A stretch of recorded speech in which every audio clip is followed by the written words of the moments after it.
um acidente. Esse fato aconteceu no Acesso Oeste. E tem novidade sobre o caso. Quem vai trazer é o repórter Águia. Traz aqui o Marco Antônio na tela. Cidade em Ação. O que foi que a senhora apurou desse fato? A princípio, quando a situação chega à delegacia, foi dito que um motorista teve uma discussão, um motorista de um carro, com um motoqueiro e que embaixo do viaduto ele colidiu com a moto e o motoqueiro veio a falecer. Não se sabia quem era esse carro vermelho. Nós retomamos, fizemos o percurso dele e encontramos um veículo que se envolve aparentemente numa discussão com esse motoqueiro. Identificamos o motorista do veículo, identificamos casal de um outro carro que foi testemunha do fato dessa discussão de 1 quilômetro antes. Esse casal veio inicialmente à delegacia, disse que o gari vem na moto e desequilibra a moto, bate no carro, o motorista do carro desce, discute com ele, segundo as testemunhas. Nas imagens a gente consegue ver que o motoqueiro segue, a vítima segue. No local dessa discussão permanece os dois carros discutindo entre eles. O motoqueiro vai embora e ele ele sofre o acidente ou tem a sua vida ceifada embaixo do viaduto cerca de 1 quilômetro depois desse local. Então a gente identifica esse carro nesse local cerca de 1 quilômetro antes. Mandamos o carro dessa pessoa para a perícia, estamos aguardando o retorno da perícia.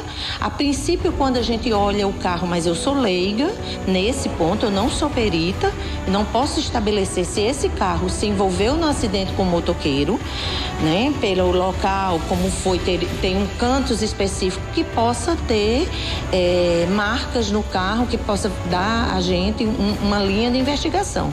Inclusive, eu já falei isso, se tiver testemunhas que presenciaram esse fato e que possa dizer que carro foi, a marca do carro, porque no local e o BO que foi feito do local do fato, não se fala qual é o carro, só se fala que é um carro vermelho. Mas nós identificamos um carro vermelho que se envolveu, que no caso o gari, ele desequilibra e encosta a moto no carro. O gari não cai da moto, ele permanece em pé, porque foi um desequilíbrio, é uma moça, como se chama, na lateral desse carro vermelho.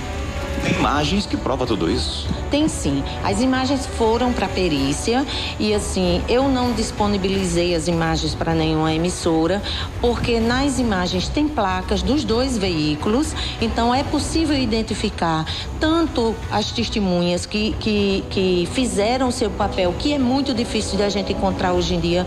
Eles vieram à delegacia, contaram o que viram, de uma forma assim colaboraram com a investigação.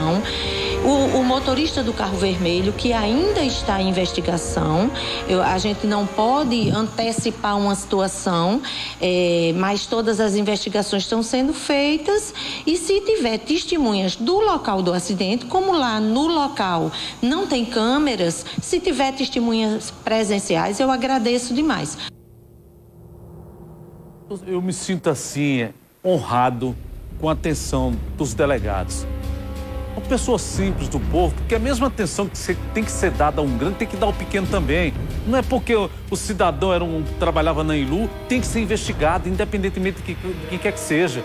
E ele merece respeito, é uma vida. É uma vida. E merece todo o respeito e tem que ser apurado a fundo.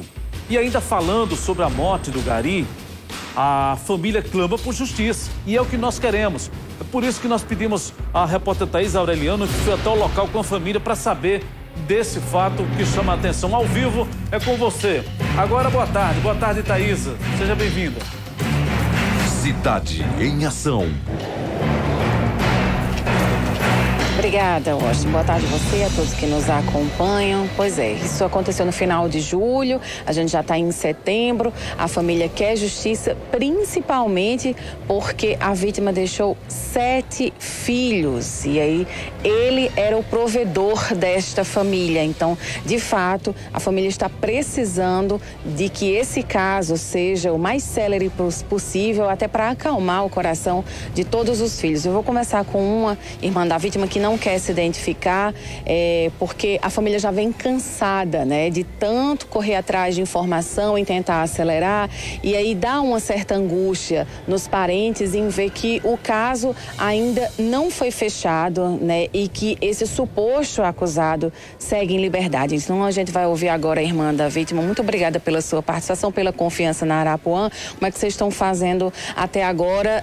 Já tem advogado? Como é que está o caso? Boa tarde. Não, a gente não tem advogado, até porque assim, a gente não tem condições.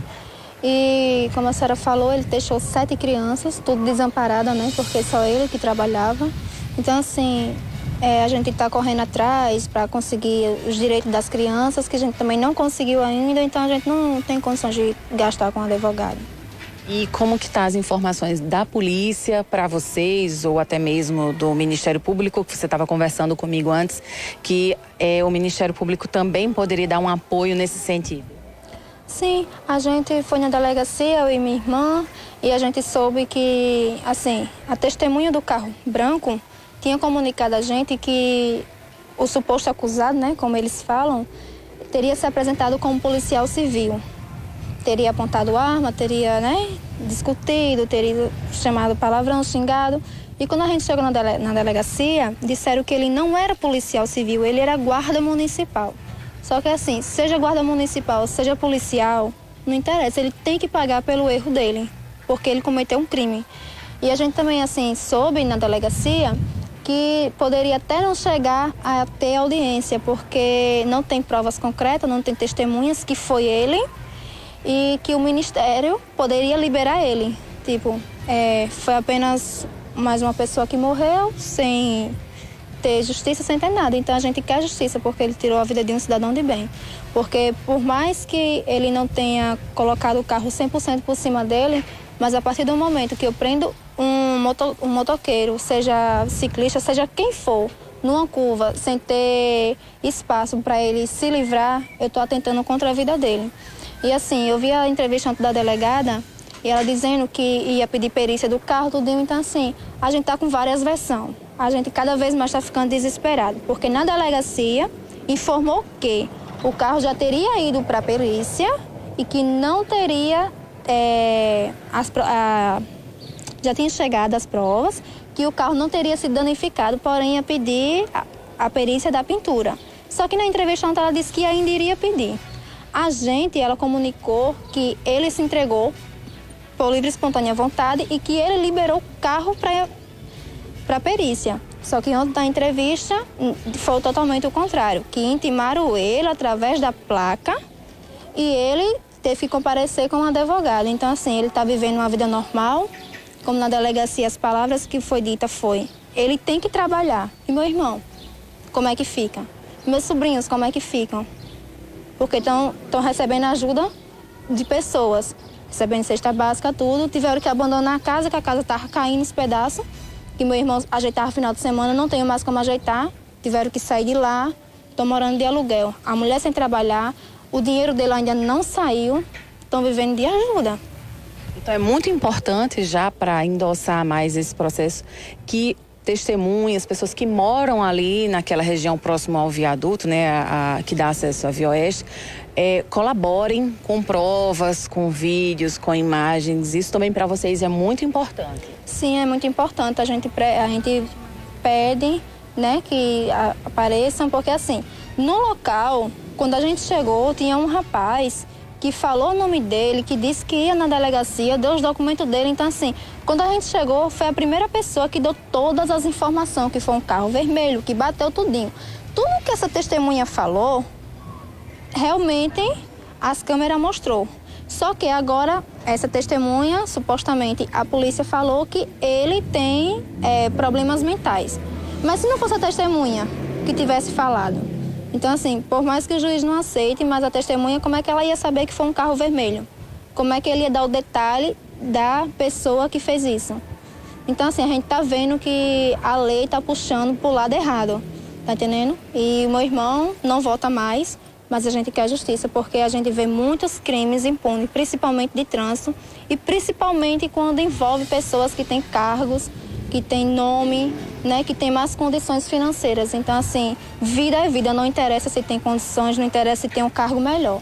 Foi uma vida que foi tirada e a gente quer justiça. Ok, muito obrigada pela sua participação. Um caso complicado, não é, Washington? Segue daí do estúdio. Muito obrigado, viu? É lamentável, né?